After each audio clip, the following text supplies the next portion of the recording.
Diriwayatkan oleh Imam Ahmad bin Hanbal dalam musnadnya bahwa ada seorang laki-laki yang bernama Nuaiman. Ini Nuaiman di kehidupan Rasul sallallahu alaihi wasallam ada orang yang seperti itu gitu. Orang yang sering minum minuman keras. Rasulullah SAW marah, murka.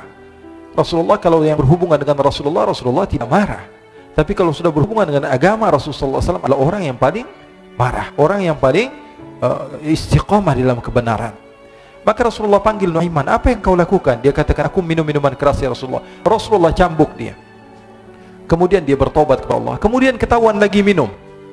Kemudian dicambuk lagi oleh Rasulullah SAW, sehingga sebagian sahabat memukul dia dengan pukulan yang banyak. Sehingga apa yang berlaku? Sebagian sahabat mengatakan, la'natullahi ala Nuaiman. Semoga Allah melaknat Nuaiman. Dia mempermainkan Rasulullah. Dia bilang sudah mau taubat tapi minum lagi. Dia bilang sudah mau taubat tapi minum lagi. Maka Rasulullah SAW mengatakan, la tal'anuh fa innahu yuhibbullah wa rasulah. Kata Rasulullah, jangan kamu laknat Nuaiman, karena dia itu cinta sama Allah, cinta sama Rasulnya. Dalam riwayat dia dicintai Allah dan dicintai oleh Rasulnya Muhammad sallallahu alaihi wasallam. Ibn Majah menceritakan bahwa Nuaiman ini pernah suatu waktu diajak oleh Sayyidina Abu Bakar pergi ke negeri Syam. Negeri Syam itu di mana? Seperti yang diceritakan tadi, antara daerah Suriah, Lebanon, Yordania, kemudian Palestina. Daerah seperti itu. Umumnya orang Quraisy pada masa itu mereka memiliki rihlah berdagang, membeli dagangan ke Syam, kemudian dijual lagi di kota Makkah. Ketika itu Rasulullah SAW didatangi Abu Bakar. Sayyidina Abu Bakar mengatakan kepada Rasulullah, ya Rasulullah, saya mau izin ya Rasulullah. Mau apa? Saya mau ajak dua sahabat kamu ini ikut berdagang ya Rasulullah. Siapa kata Rasulullah? Nuaiman. Kata Rasulullah SAW, Nuaiman kamu mau ajak? Mau ngapain? Biar seru-seruan aja ya Rasulullah. Kata Rasulullah, ya sudah, saya izinkan kamu bawa Nuaiman. Ketika itu Sayyidina Abu Bakar membawa Nuaiman sama satu sahabat namanya Suwaibid ibn Harmalah. Siapa namanya? Suwaibid ibn Harmalah. Ini sahabat Rasulullah SAW yang memiliki sifat yang berbeda-beda. Kalau Nuaiman ini aneh. Pernah Rasulullah SAW dibawain makanan banyak, dikasih Rasulullah, dikasih sahabat semua. Semuanya sudah makan, tiba-tiba si Nuaiman ini, sahabat Nabi Nuaiman mengatakan kepada Rasulullah, ya Rasulullah, ini yang penjualnya, tolong kau yang bayar ya Rasulullah. Makanan udah habis. Makanan udah habis. Rasulullah SAW bingung, saya yang bayar. Akhirnya Rasulullah katakan kepada sahabat, ayo keluarkan uang, kita patungan, kita bayar. Rasulullah aja mainin, apalagi kita orang. Sallallahu ala Nabi Muhammad. Nuaiman diajak Sayyidina Abu Bakar. Kata Rasulullah SAW, benar kamu mau ajak Nuaiman? Iya ya Rasulullah. Diajaklah. Diceritakan dalam riwayat Ibn Majah, diceritakan juga di dalam Siyar A'lam An-Nubala, diceritakan juga di dalam musnadnya Imam Ahmad bin Hanbal, dalam riwayat Imam Ahmad bin Hanbal.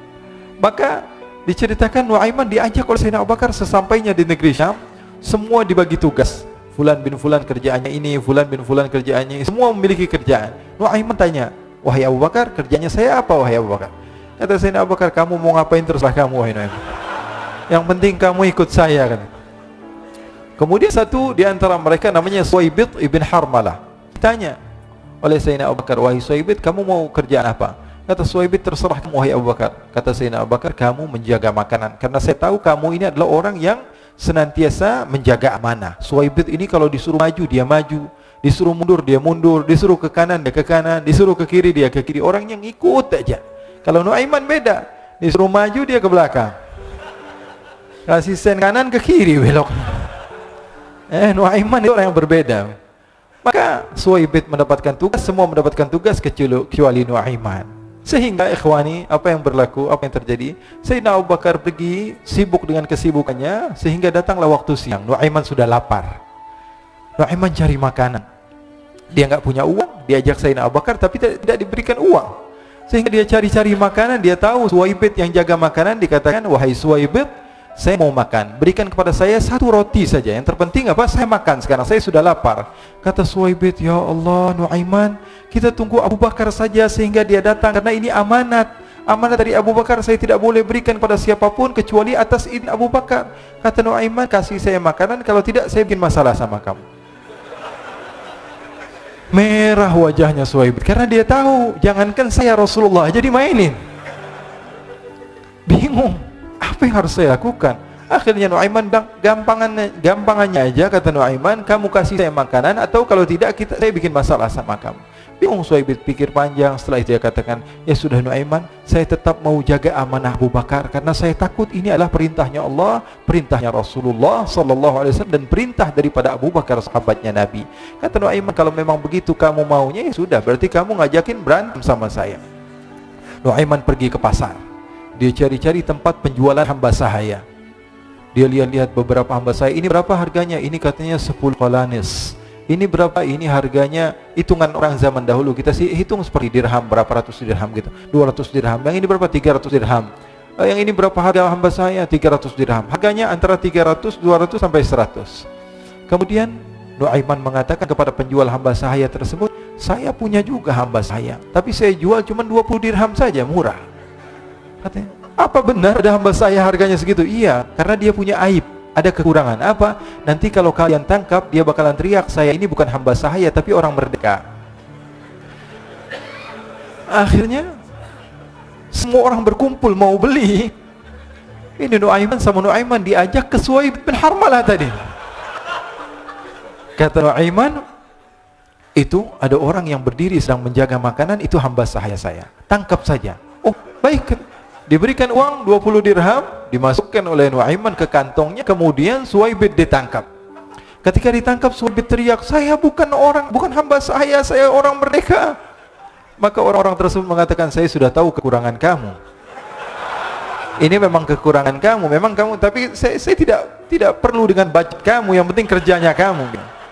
Ya kan hamba sahaya untuk apa? Untuk kerja, mau dia ngomong apa, mau ngomel terserah, yang penting dia mau kerja. Akhirnya ditangkaplah Suhaib dan dijual di pasar. Nuaiman punya uang banyak ini. Dia beli makanan, dia beli minuman, dia beli hadiah buat Rasulullah. Dia beli macam-macam di negeri Syam ini. Waktu itu adalah superpower, adidaya Romawi. Pada masa itu semua barang mahal, tapi Nuaiman banyak uangnya. Dia belanja ini, belanja itu, sehingga Sayyidina Abu Bakar pun pulang. Ketika Sayyidina Abu Bakar pulang, Sayyidina Abu Bakar cari, mana ini Suhaib? Kita semua sudah lapar. Kata Nuaiman dengan mudahnya dia mengatakan, sudah saya jual wahai Abu Bakar. Maka Sayyidina Abu Bakar bertanya, apa yang kau lakukan wahai Nuaiman? Diceritakan oleh Nuaiman dengan jujur. Nuaiman ini orangnya apa adanya, tapi nyusahin. Saya jual. Akhirnya dibawa oleh Nuaiman, Sayyidina Abu Bakar pergi ke mana? Ke pasar, lalu dibeli lagi oleh Sayyidina Abu Bakar As-Siddiq. Suhaib yang tadinya orang merdeka menjadi hamba sahaya sebentar, kemudian dibeli lagi oleh Sayyidina Abu Bakar. Pulang ke Madinah, kisah ini diceritakan di hadapan Rasulullah sallallahu alaihi wasallam. Maka perawi mengatakan, fadhahikan nabiyyu hatta badat nawajiduhu. Ketika diceritakan kisah Nuaiman tersebut dengan Suhaib, Rasulullah tertawa sejadi-jadinya sehingga gigi geraham Rasulullah sallallahu alaihi wasallam nampak di wajah mata para sahabat. Sehingga perawi lain mengatakan, 1 tahun berlalu Rasulullah, setiap ada tamu yang datang kepada Rasulullah, Rasulullah akan ceritakan kisah Nuaiman menjual Suhaib. Jadi ada ikhwani, jangan kalian kira Rasulullah sallallahu alaihi wasallam itu hidup di satu masa sahabat-sahabatnya itu seperti ustaz-ustaz yang khusyuk, yang kayak Habib bin Ais ini banyak. Bahkan ikhwani, mungkin di akhir karena masanya sudah habis, pernah suatu waktu Rasul sallallahu alaihi wasallam didatangi asyraf, delegasi dari beberapa negara yang ingin mengenal apa itu agama Islam. Sehingga mereka datang kepada rumah Rasul sallallahu alaihi wasallam membawa unta, kendaraan yang ketika itu kendaraan yang paling mahal mereka miliki, untanya yang paling mewah. Diikat di depan rumah Rasul sallallahu alaihi wasallam. Tamunya pun masuk, duduk bersama Rasul sallallahu alaihi wasallam. Di depan rumah Rasul sallallahu alaihi wasallam ada beberapa sahabat. Ada Sayyiduna Hamzah, kalian tahu Sayyidina Hamzah adalah orang yang pemberani. Ada Sayyiduna Umar, kalian tahu Sayyidina Umar adalah orang yang pemberani. Ada Sayyiduna Ali bin Abi Thalib, ada Sayyiduna Sa'ad bin Abi Waqqas. 4 sahabat ini lagi nongkrong gitu depan rumahnya Rasul sallallahu alaihi wasallam, berjaga sebelum Allah Subhanahu wa taala turunkan ayat wallahu ya'simuka minan nas. Ketika mereka sedang asyik duduk, tiba-tiba Nuaiman datang. Ini Nuaiman kalau datang pasti bikin sesuatu yang aneh. Bahkan dikatakan tidaklah Rasulullah SAW dalam keadaan bersedih, kecuali Nuaiman datang Rasulullah akan tersenyum. Jadi sebagian sahabat itu senang kalau sudah Nuaiman datang, pasti Rasulullah bahagia. Tapi ketika itu Nuaiman datang, ingin duduk bareng-bareng Sayyidina Hamzah. Sayyidina Hamzah katakan kepada Nuaiman, bercanda begitu. Nuaiman, kamu lihat unta orang datang dari luar Arab ini. Lihat, kata Nuaiman, ini besar banget ini, badannya besar gitu. Dagingnya pasti banyak. Iya nih, kalau kita sate enak nih ntar malam. Kata Nuaiman. Kata Sayyidina Hamzah, apakah kamu berani? Kata Nuaiman, saya berani aja asal kalian gak bilang sama Rasulullah. Kata Sayyidina Hamzah, benar wahai Nuaiman, benar. Akhirnya Sayyidina Hamzah lupa masalah itu, cuma bercanda saja. Sayyidina Hamzah lagi asik sama Sayyidina Umar, Sayyidina Ali. Tiba-tiba apa? Ternyata ketika dia melihat unta tersebut sudah pisah antara kepala sama badannya. Nuaiman mengatakan, wahai Hamzah, ini unta saya sudah potong, saya mau pergi sebentar, kalau Rasulullah cari saya, tolong jangan beritahu di mana saya. Nanti kalau keadaan sudah aman, mari kita nyate bareng-bareng. Ini ada yang seperti itu di zaman Rasulullah SAW. Maka dia pun berlari dan berlari mencari satu tempat supaya Rasulullah SAW dia selamat daripada Rasulullah SAW. Sehingga Sayyidina Hamzah bingung, ini kalau Rasulullah keluar gimana? Ada Hamzah Asadullah, ada Ali bin Abi Thalib, ada Umar, gak bisa jaga kendaraan tamunya Rasulullah SAW.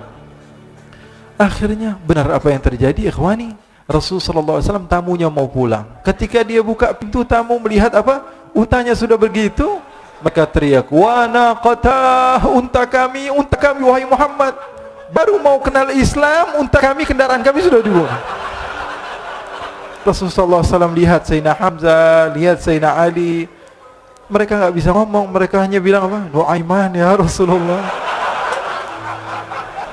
Rasulullah perintahkan Sayyidina Umar, wahai Umar, sekarang kamu ambil uang, kemudian kamu gantikan, kemudian kamu berikan 2 kali lipat daripada harta unta ini, sehingga apa?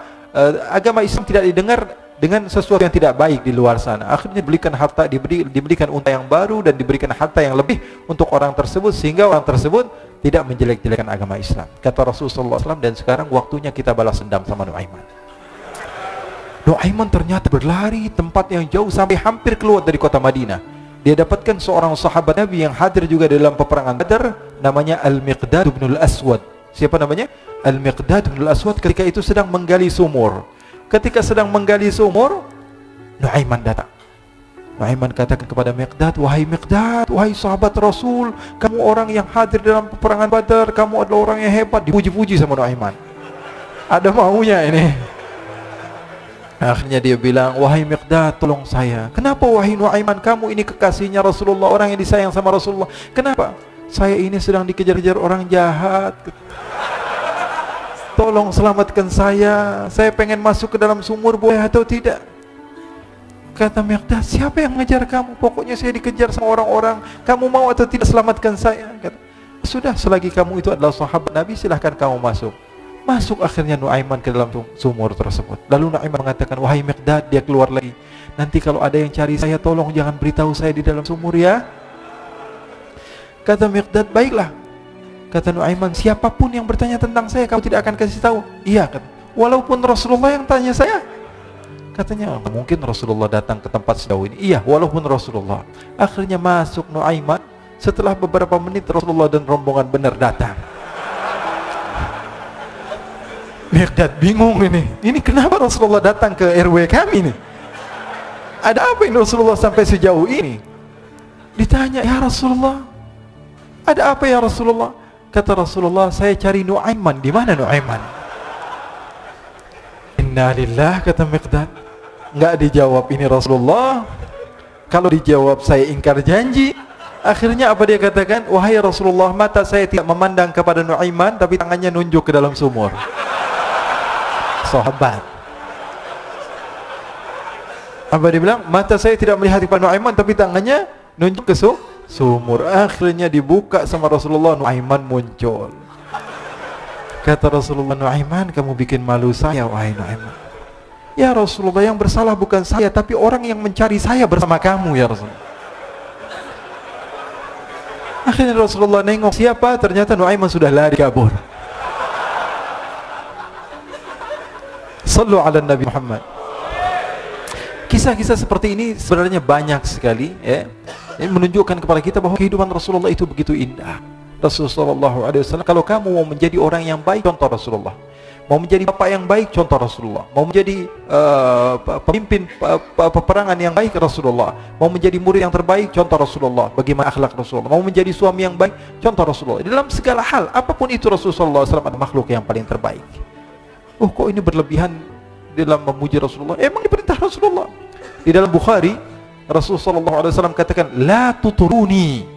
Ini dalil sebagian orang yang melarang kita untuk banyak memuji Rasulullah. Apa tuturuni? Al-mubalaghatu fi tsana. Berlebihan di dalam memuji Rasul. Katanya enggak boleh. Baca hadis Bukhari katanya. Tidak boleh berlebih-lebihan di dalam memuji Rasul. Baik. Memang itu hadis Rasulullah, tapi tolong teruskan hadisnya. Rasulullah katakan apa? La tuturuni kama arratin nasara Isa bin Maryam. Jangan berlebih-lebihan di dalam memujiku, tapi ada terusannya. Seperti orang-orang Nasara memuji Nabi Isa. Mafhumnya apa? Rasulullah memberikan batasan. Arti daripada berlebihan itu ketika menjadikan Rasul sebagai Tuhan. Mafhumnya apa? Mafhumnya bagi orang yang pintar, bahwa mau puji Rasulullah, puji semau kamu, yang terpenting jangan jadikan Tuhan. Jangan dijadikan Tuhan.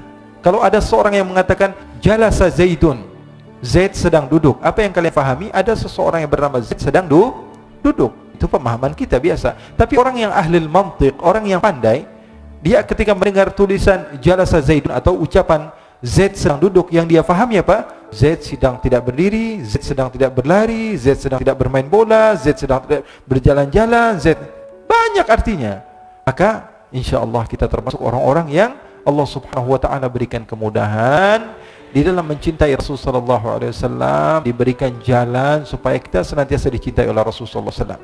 Siapapun itu yang hidup di masa Rasulullah SAW memiliki kelebihan, memiliki kekurangan, tapi semua orang yang hidup di zaman Rasul adalah orang yang memiliki kelebihan. Rasulullah tidak pernah memandang mereka dengan pandangan yang hina. Siapapun, sekelas Abu Bakar, sekelas Umar, sekelas Nuaiman, semua di mata Rasulullah SAW adalah orang yang bersaksi bahwa tiada Tuhan selain Allah dan Nabi Muhammad adalah utusan Allah. Ini yang kita contoh. Poin yang saya ingin sampaikan pada kalian itu saja sudah. Jangan pernah menganggap remeh manusia siapapun itu. Nampak dia adalah ahli minuman keras, akan tapi dia cinta sama Allah, dicinta oleh Allah. Cinta kepada Rasul, dicinta oleh Rasul. Oleh karena itu jangan pernah menganggap remeh siapapun, karena bisa jadi orang yang kamu hina adalah orang yang lebih mulia dibanding kamu. Ini saja dari saya. Wassallallahu bijamalika wa jalalika ala sayyidina Muhammadin warzuqna kamilal mutaba'ati lahu zahiran wa batinan fi afiyatin. Wassalamu alhamdulillahi rabbil alamin.